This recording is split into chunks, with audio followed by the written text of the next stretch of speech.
Hello and welcome to Dr. Fitness USA, the show. Exercise is medicine, strength training is stronger medicine.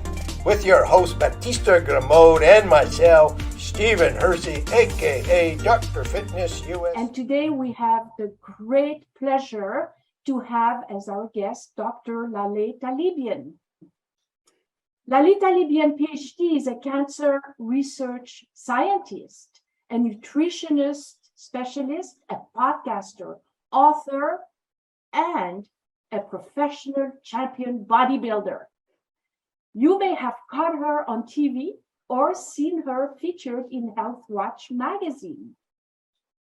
As a research scientist with more than 2 decades of experience, Dr. Laleh earned her Ph.D. in molecular biology of cancer from Dartmouth College. Her research has been published in 10 major peer-reviewed scientific journals. She founded her customized health consulting business in 2010 and has served more than 700 clients and patients. Dr. Laleh's patients and clients include an Olympic athlete, doctors, bodybuilders, and other athletes, moms, dads, and couch potatoes. She has guided her patients to lose over 100 pounds, go from unsolvable chronic pain to living pain-free, and to leave death's doorstep to thrive under her care.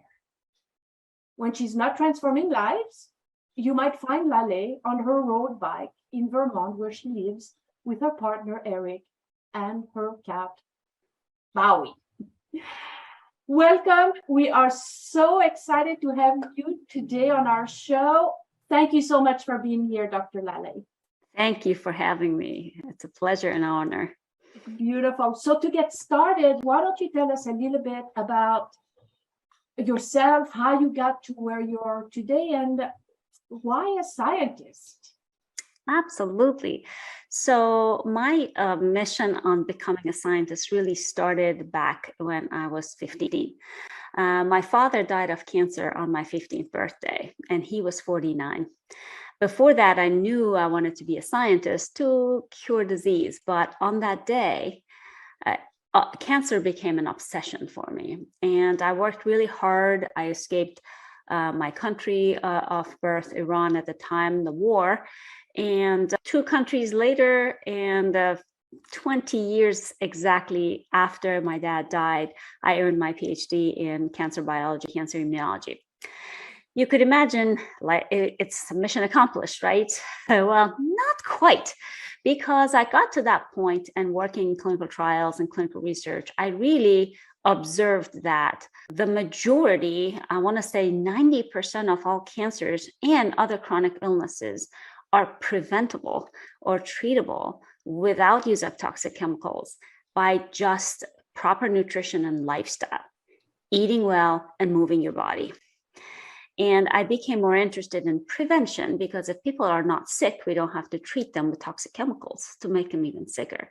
So I switched my focus on problem solving and sort of solving the puzzle in prevention and teaching people to eat properly, eat the way Mother Nature intended, and move their bodies and strength train in order to keep their bodies healthy and strong, and allowing or empowering their immune system to fight disease and prevent disease.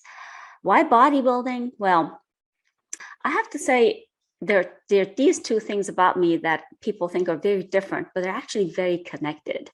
So to become a scientist as a woman in a male-dominated profession was almost impossible. I was told, don't even try. So for me, if you want me to do something, tell me I can't. That was one. To become a bodybuilder, it takes a lot of work. It takes a lot of mental focus. It takes a lot of dedication.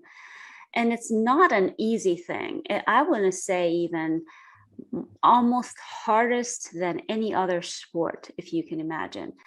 And that also is something that is not necessarily, it's more of a male dominated sport, let's face it.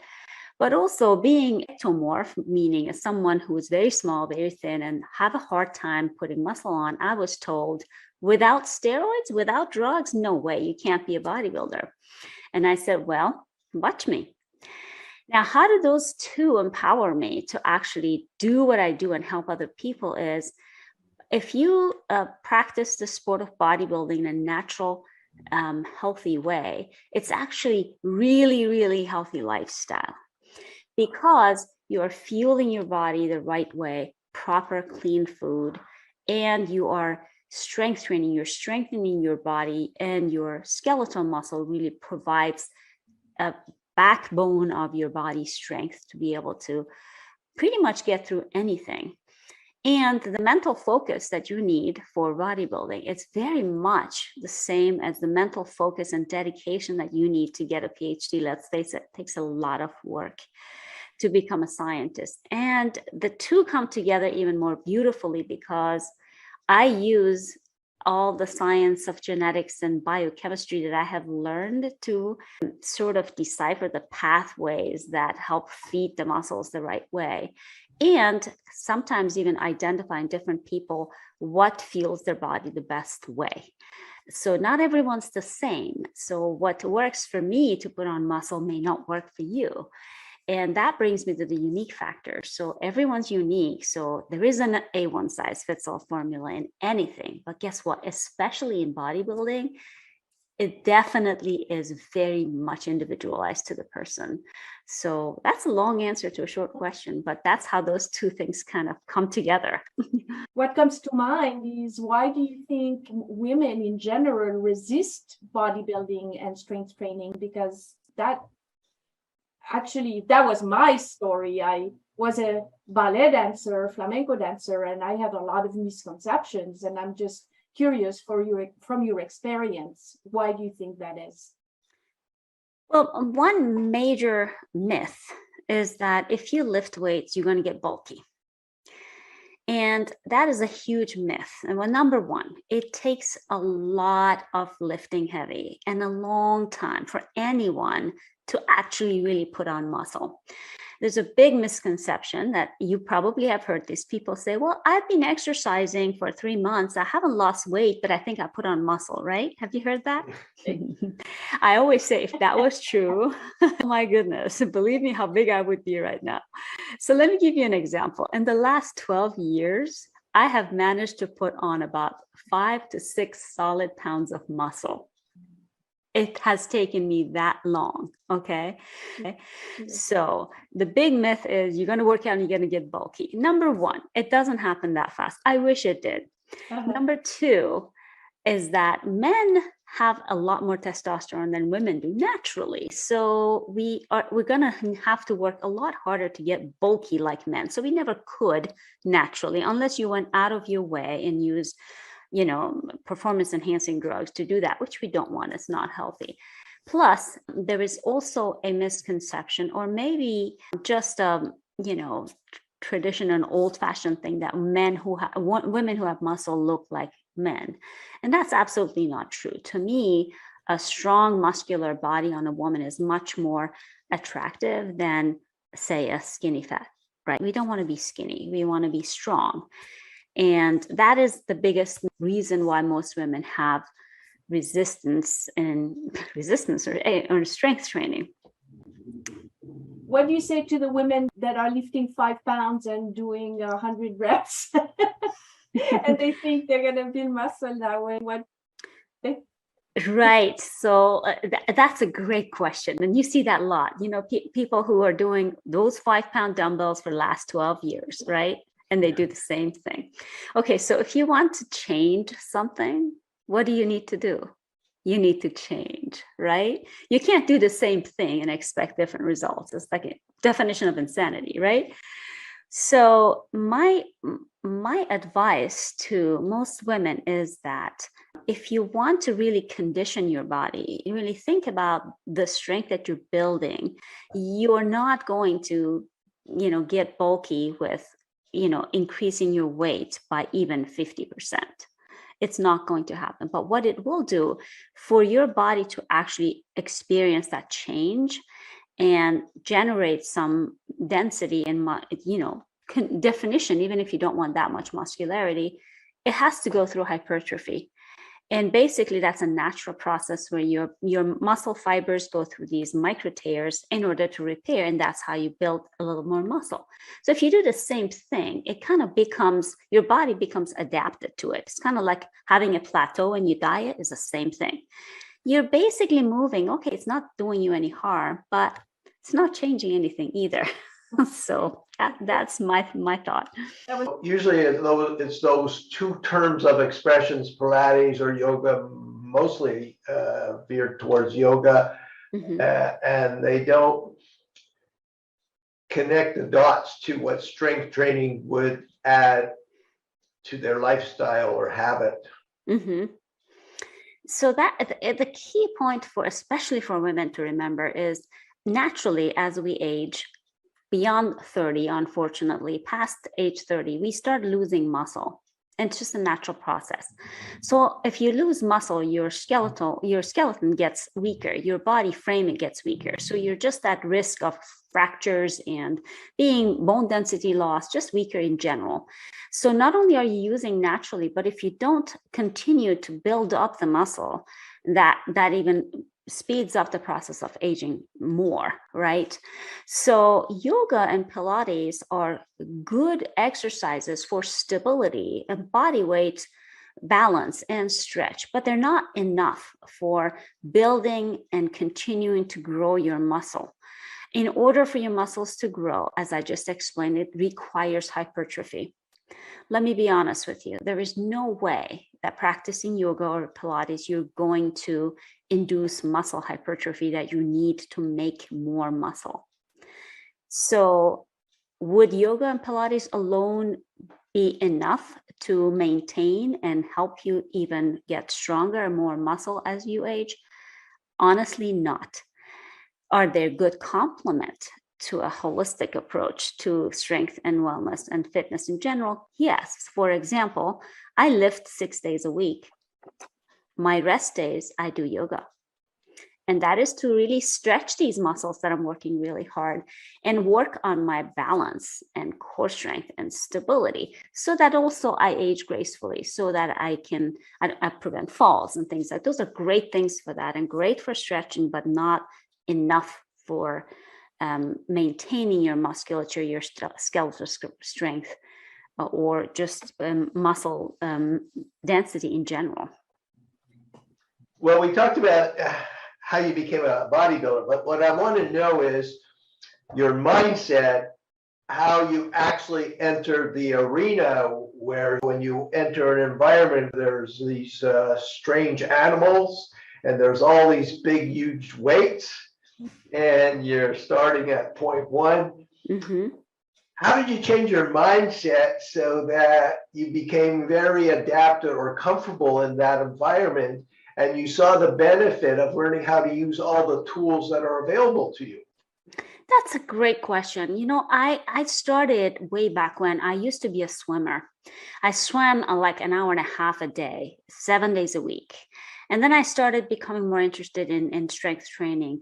And yes, I was kind of intimidated going to the gym and, being made fun of, not knowing really what to do. I mean, I know what dumbbells were and stuff like that, but guess what? I was a triathlete. I was a swimmer.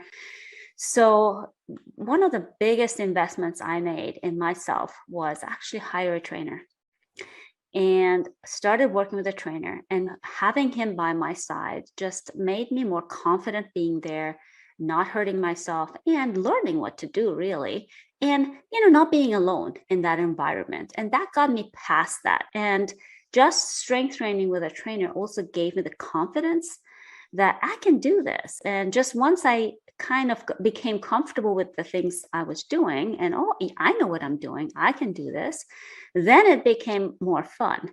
But it doesn't happen overnight. You have to understand that if you're anything new that you're learning, if you're going to learn to play the piano isn't going to be overnight. You're going to need a coach and a teacher or something. You're going to need to practice. So the important thing is if you are not sure or if you're not confident to start a strength training, don't know what to do, hire a personal trainer. That is what they do for a living. That's what they love to do. And they will hold your hand and they will teach you and they will empower you then to do it on your own. And you're going to have to repeat and repeat and repeat. You're going to have to be consistent and you'll get there. Trust me. It's like anything else. If you wanted to run a marathon, you wouldn't get up and go 26 miles tomorrow. You have to build up to it. The same thing applies to strength training, even more important because, strength training is very different from, say, running. Everyone could get up and go run a distance, but strength training is a whole different beast. So you really need to do it properly. One, to not get injured and get discouraged, and really to get the benefits of that training, not just lifting for the sake of lifting.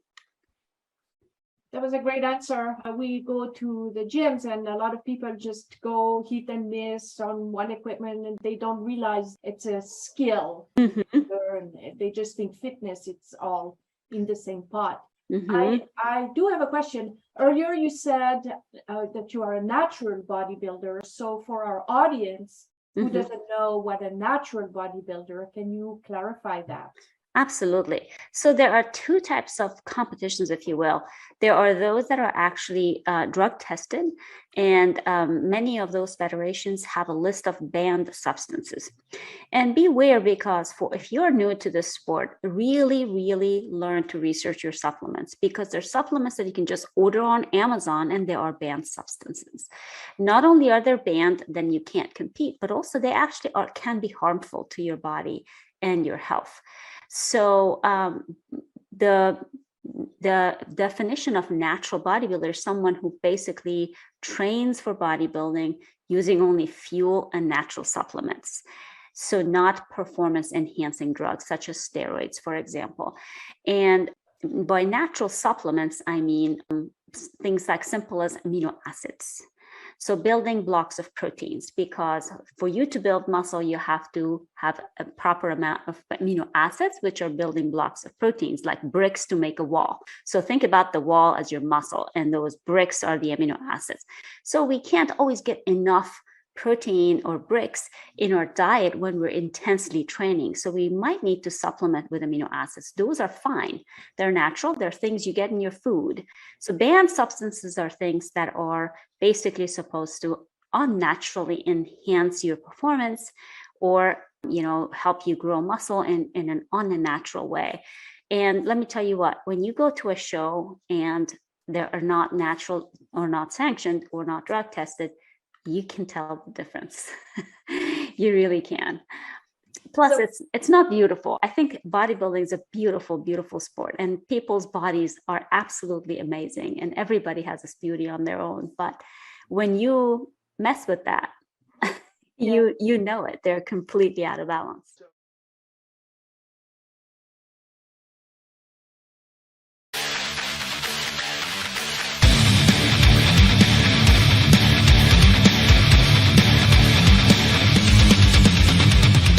Dr. Fitness USA's vision is to create a stronger, healthier society of people enjoying vibrant health, unshakable self-confidence, and a sculpted body they'll fall in love with. Our custom-tailored formulas act as the GPS to your ultimate transformation so you can reach your destination faster and safer without injury. The Feminine Body Design program teaches a woman the art of strength training from a female perspective and helps her achieve the feminine physique she always dreamed of having. The Body Design Formula program teaches men to achieve a sculpted, manly physique without injuries. Seniors can tap into the fountain of youth, get a new lease on life, rebuild their strength, and eliminate aches and pains. Those with injuries learn to rehabilitate them, recover mobility, and relieve back, neck, shoulder, and knee pain. Now, with working with Steven, just in, 4 workouts, I think, so far, if that, I have no pain in my knees like I used to. Suddenly a quietness in the mind, clarity. I mean, I don't have back pain anymore. It's amazing. It's just really amazing.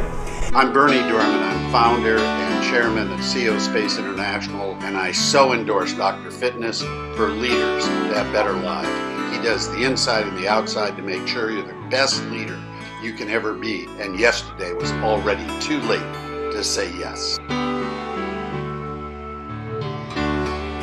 If your mind can conceive it and your heart can believe it, then Dr. Fitness USA can help you achieve it.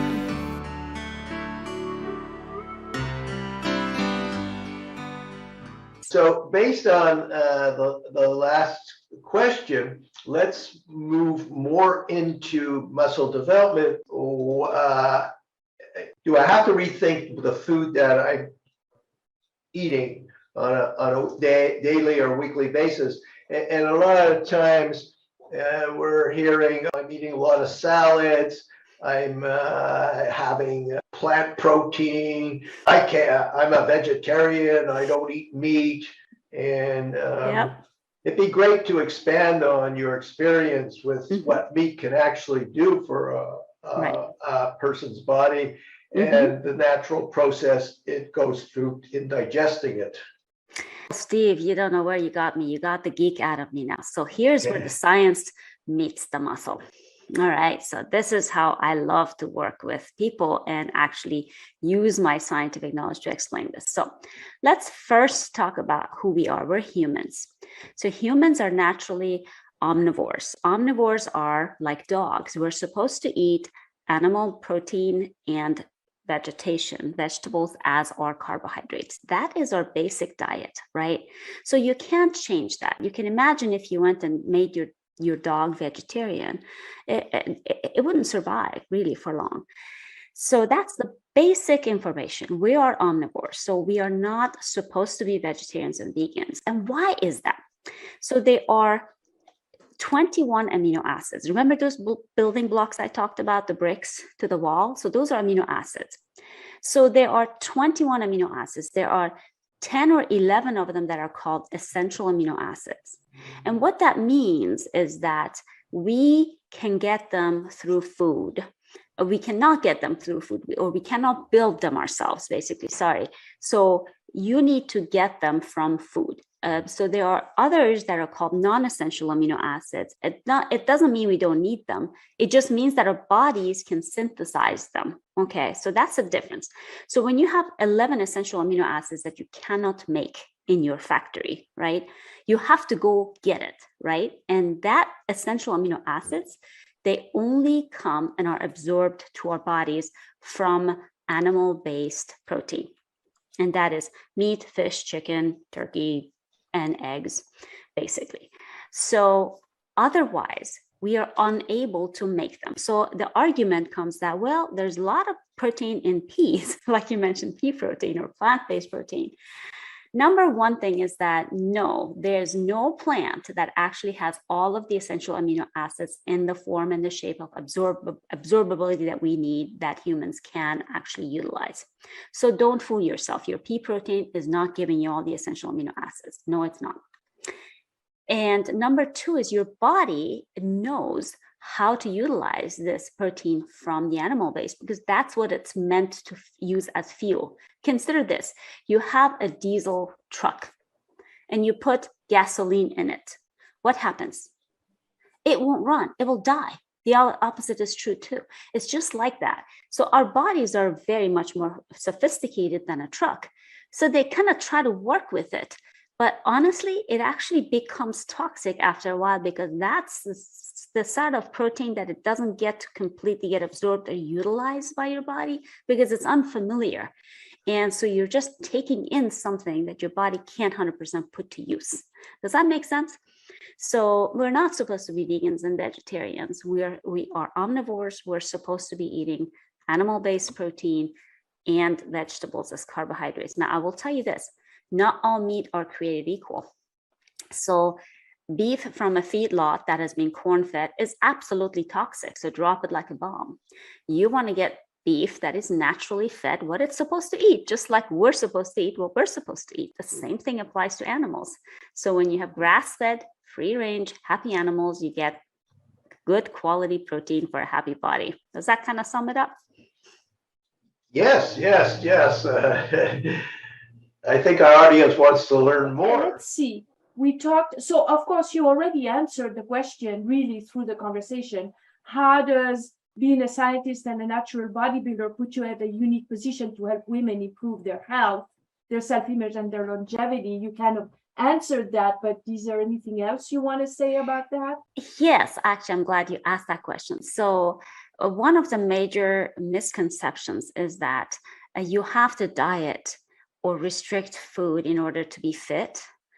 And I believe everybody should be at their ideal weight that's appropriate for their frame. So I'm an outlaw in saying, even if you carry 5 extra pounds, it's stress on your body, on your joints. That is the stress on your body and your joint. It's like carrying an extra pound of bag of something all the time. So that's number one. But in order for you to be at your healthy ideal weight, so you first of all, your frame, your body skeleton needs to be strong enough to support you, right? So that's number one thing. Number two, if you starve your body, it gets weaker. So you can have a Lamborghini, but if you don't put fuel in it, how far will it go? Can you tell I like cars too, by the way? I have a car fetish. So I use that example all the time. Have a Lamborghini, put salt in it, won't go far, right? So basically, a Lamborghini is like exercising. It's your engine. And that fuel is your food, okay? So if you don't feed it, what do you expect, right? You're not going to stick to it because it could become hard if you don't have fuel in it. So if you have the proper fuel in your body, honestly, you never, ever have to diet again. Let me share you a secret. It's not a secret to most of my clients who know me, but I'm just going to say it. On average, in an average day, I eat about 6 to 7 meals a day. Okay, so this whole thing about intermittent fasting and restricting your food between 6 hours in the day, to me, that's nonsense. We weren't supposed to be intermittent fast unless there is food that is scarce, and we don't have that problem anymore, naturally, thank goodness, right? So to fuel your body constantly so it doesn't get hungry, it actually helps you stay at that healthy weight. But the key is the right fuel. Now, not everyone is the same, so it comes to individualization. So there's no one size fits all cookie cutter style. So what I do for my clients, athletes or not, is finding their optimal blend. So what is their really optimal blend based on my background in science and genetics and immunology? I really use all of that about a person. But even if you don't use any of that, you have to understand that if you starve your body and diet, meaning restrict food calories just for the sake of losing weight, what are you essentially doing is you're depleting your body of the resources it needs to function properly. And what you also are doing, when your body as a mammal senses that it's going to starve, what does it do? It's going to slow down metabolism and it's going to store fat. Because naturally we were supposed to be, if we were cavemen and there was food not available around us, we just sat around and kind of took naps and didn't move around because food wasn't there. You shut down your metabolism, you conserve. So naturally our bodies are designed to hold on to fat in that situation of starvation, like bears, they go into hibernation. So they use all of their body fat and they sleep all winter long, correct? So what we're not supposed to do that. But if you restrict your calories, your right amount of calories, especially the protein, your body is going to starve. And what are you doing? Essentially, you're shutting down your metabolism. So oftentimes, what do I see? Which is really, really heartbreaking. Women working out on a treadmill or an elliptical or running or 10 miles a day, just go, cardio. And then they restrict their protein and they have an apple after a workout or, that's it. And then they're like, why am I not losing weight? And you know what happens? When you do that as a woman, you're doing the worst thing for your health because you're essentially messing up your hormones, because hormones are proteins. You need proteins to supplement them, right? You're messing your hormones. Now your thyroid is out of whack because you put it into a starvation mode. Now your thyroid is lazy. You go to doctor, say, I can't lose weight. The doctor says, what? Here's a pill. Now you've made your thyroid gland even lazier. So no matter what you do, you cannot, and you're out of energy. You see the vicious cycle here? So no, diets don't work. But if you eat the right food and the right composition, especially for your biology, trust me, you will never, ever have to diet again. One of my bodybuilding judges, who I admire very much, his nickname is Sully. You might know him in the bodybuilding world. He called me the diet mutant one time in an athletes meeting, right, half an hour before a show started. And you know why? Because most people eat whatever they want, not the right foods all year long, and then they go into bodybuilding mode or any kind of sport, and then they diet, they restrict. And they're going stir crazy for like 3 months because they have to burn the fat and do all of that. And they cardio, do all of that to get to that weight they want to. That's when they're like, he calls them, you're all brain dead, you don't even hear what I'm saying. But she's the diet mutant because I never have to diet because I eat that way all year long. And I never starve myself. Yes, every 3 hours I'm eating something. It's not huge, it's not a pizza, but it's good quality protein. It's lots of vegetables, natural foods that my body knows exactly what to do and utilize, basically. So Wow, that's great. I had another question to add to that. Sometimes, more often than not, you have men that are naturally skinny. Mm-hmm. Okay. Now, if they are involved in going to the gym and I ask them what they eat, they're telling me that they eat maybe once or twice a day and they feel great. This particular person is always in pain. So they try to go through therapy, but really in weight training, when you do an exercise, you could stretch the muscle. And then they're actually saying, well, it caused me more pain 3 or 4 days later. They're not associating with their lifestyle that the way that they feed their body is adding to a complex problem of severe pain or chronic pain. Absolutely. You absolutely nailed it. So here's the situation when people don't fuel their body and go exercise, and men even more so, because naturally, again, I say men have more testosterone, and that's something that burns more fat. So you have a higher metabolism naturally. Men, you're just lucky. Let's be grateful for that, right? But now you're not really fueling the body, right? It is, again, like having a Lamborghini and not feeding it. So it won't go far. Now, but in a human body, what's the consequences? You mentioned pain and you mentioned slow recovery, right? Yeah, I hear that all the time. Like they go and do an exercise and 3 days later, they're sore. And sore to a point that it's almost painful to go back and exercise. It's discouraging. And the reason for it is, let's think about that brick wall again. So if your muscle, say you talked about the calf muscle, the leg muscle, you do a leg exercise and you have lots of muscle. Your muscles in your leg are the largest muscles, right? Your quads. So you work out and you work those humongous muscles, which need a lot of fuel now, right? So you went through hypertrophy and you have those micro tears. Now your body needs something to repair that. Okay, so think about that brick wall. Now we need bricks to repair it. Okay, so that we have that wall standing again the next day, right? You don't have the building blocks to repair that brick wall. So there are 2 options for your body, literally, and I'm simplifying this, but it's easy to understand. Number 1 option is to leave holes or broken pieces on that wall, right? And that is basically when you are inducing pain, and not recovering, right? Your muscles aren't recovering. So we're not replacing those broken bricks. Option number 2 is for your body to say, well, I'm not getting resources anywhere from external sources, so I'm going to have to find that brick here somewhere.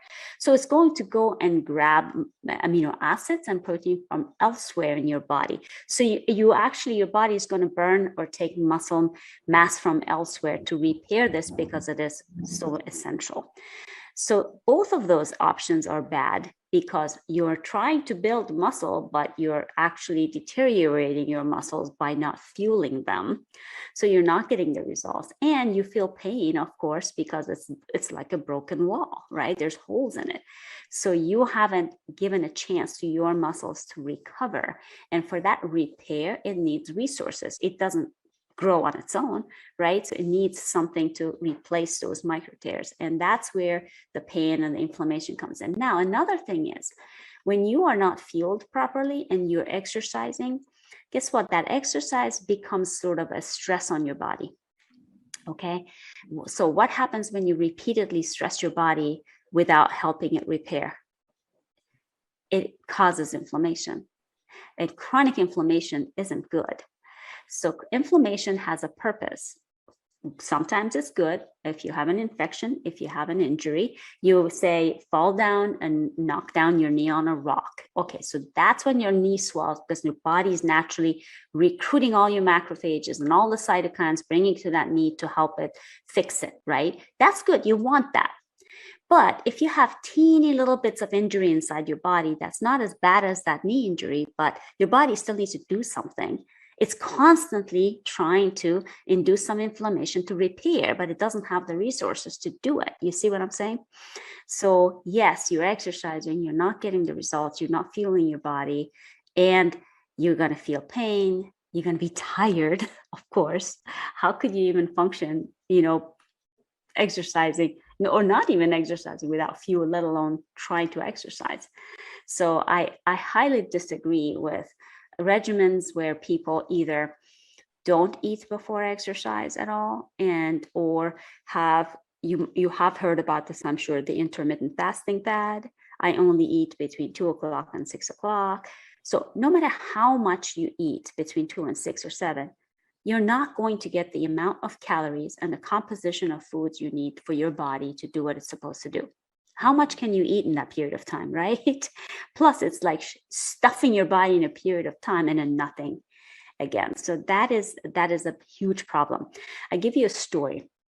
There was a gentleman who was coming to our gym and training, and he had lost probably about 30, 40 pounds. He was obese, and he was really proud of himself, but he had reached a plateau. So he was thinner, but his skin was flabby.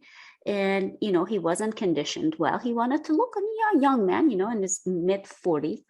And so my business partner, who's a trainer, he talked to him and he said, well, you're doing all this training, but I want to know what you're eating. Can you talk to Dr. Laleh? And, no, I figured that out. I lost this much weight by intermittent fasting. I don't eat anything before 2 o'clock and I don't eat anything after 7 o'clock. Okay. So that has worked for some time, but it will stop working. So he resisted this for about, I want to say 4 months.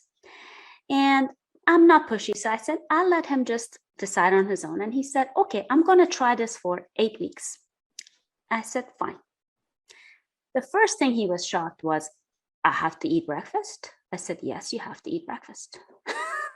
I haven't eaten breakfast in 4 years. I said, you will. So we put his program together.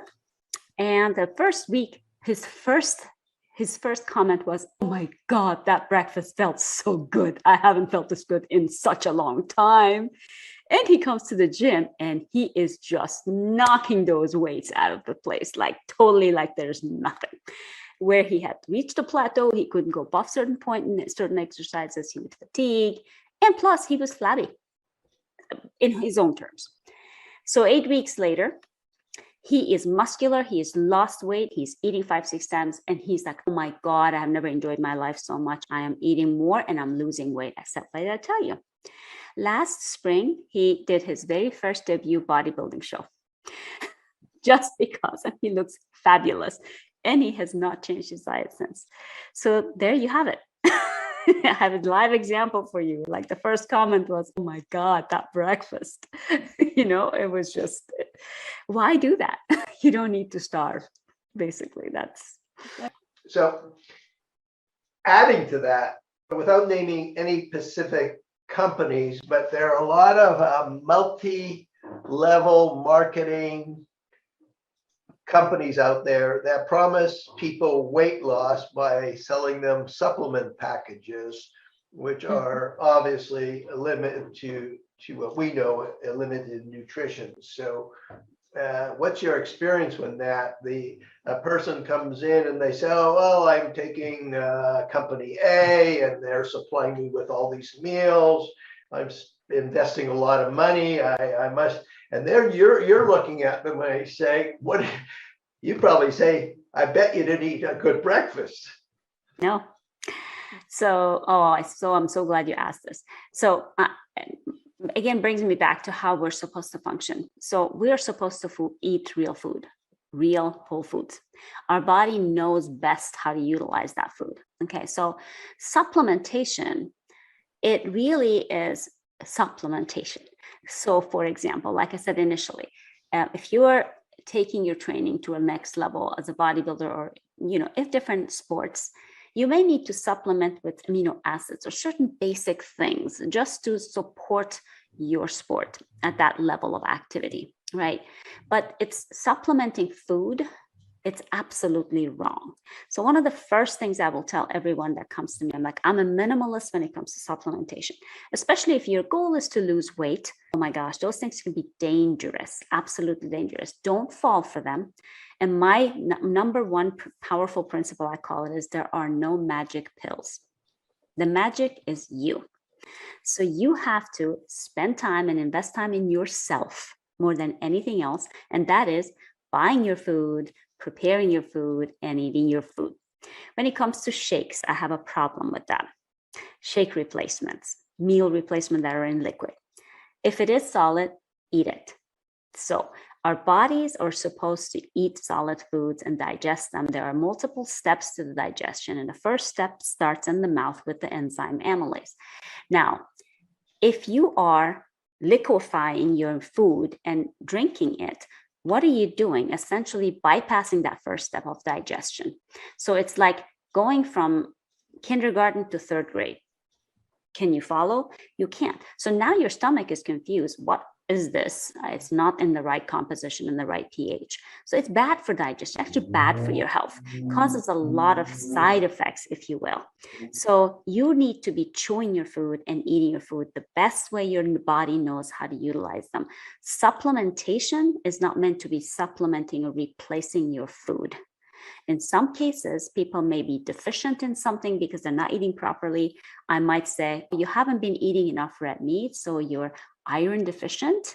Number one thing we do, we're going to make sure you get enough red meat. And if it's drastic and they're, say, really falling down and passing out, for a period of time, we might recommend a healthy, natural iron supplement. And then once they're repaired, we stop.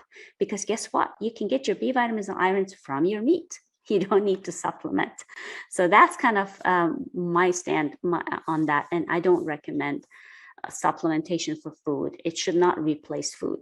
So let's face it, it's expensive to do that. And how long can you sustain that lifestyle? How long can you drink 3 shakes a day? Breakfast. I recommend you eat your solid food, unless my point always, I tell people I've had cancer patients, throat, ear, nose cancer, or people who can't eat solid foods, and we liquefy the food. But otherwise, if it's chewable, if it's solid, eat it. So what's a good breakfast?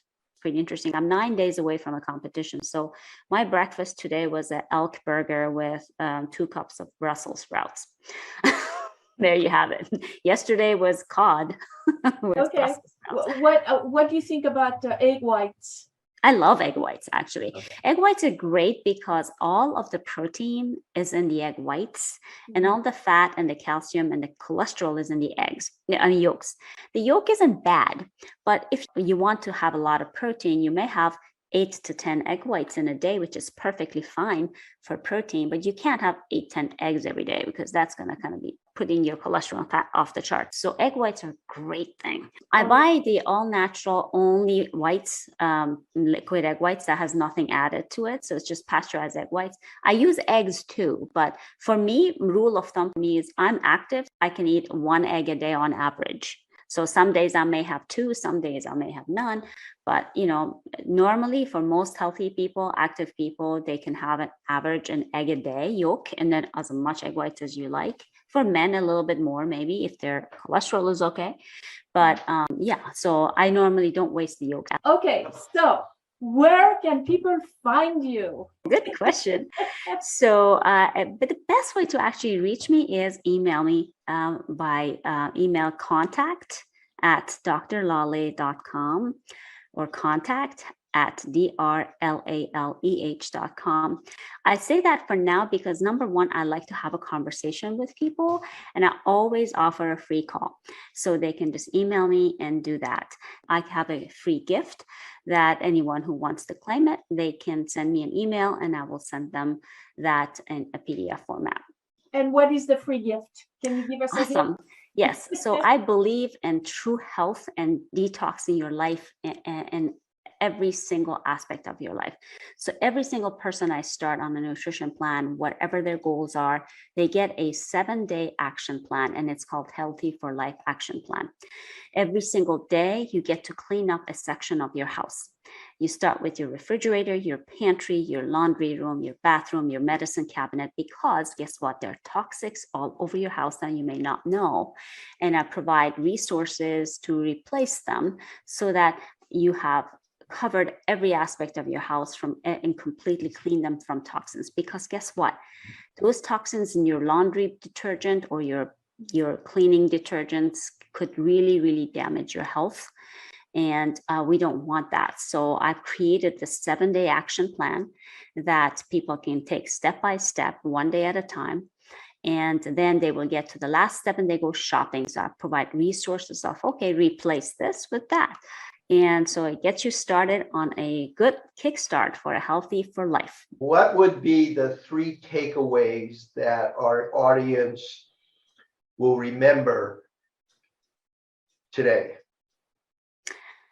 Absolutely. So 3 principles that I always share is, number 1 is the unique factor. So you are unique in your own way. There are no 2 people like you. So one size fits all don't work. So don't go look for a magic diet out there it's going to work. Just works for 10 million people and it's going to work for you. You have to find your own optimal blend because you're unique and you have to work at it. It doesn't come free or in a package. Number 2 is there are no magic pills. So if you're looking for a magic pill, we don't name companies, for those shakes or whatever to lose weight or put muscle on or whatever, there are none. Where's the magic? The magic is you. You have to work at it. And if you want long-term results for life, you want to be strong and healthy for life, you have to commit to it long-term. And the last thing I would say, as far as athletes go, and especially with exercise and training, is that like you train your body for anything with repetition and practice and doing it over and over and over, the same thing applies to your healthy lifestyle and nutrition. You can't just do it for a while and not do it next, or you can't do 80-20. I'm a strong opposer of the 80-20 rule. What is that? 80% I do everything right, I do healthy things, and then 20% I eat whatever I want. So that means you're only allowing yourself to succeed 80% and not use your own potential. So I'm a kind of health coach that would say, I believe that you can do 100% of the time, and I'm not going to let you slack and say I'm good with 80. So good enough is not good enough. If you want 100% health, you have to put 100% into it. We don't take vacations from health. And we don't cheat our bodies. So that is my 3 takeaways. I'm so grateful that you took the time to speak with us. So make sure to connect with Dr. Laleh, and until next time. Bye-bye. Okay.